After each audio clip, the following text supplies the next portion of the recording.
কত সুন্দর লাগে রে ভাই এরিয়া।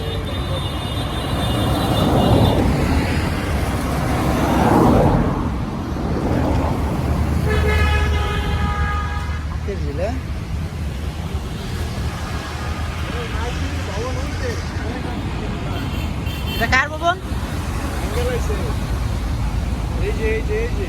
মাই টিভি ভবন মনে হয় না, ওই যে ভাঙ্গা ভাঙ্গা মনে হয় না।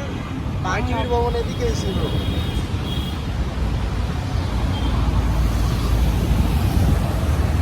ব্যস্ত তো মরি ভাই, এগুলো তো বয়স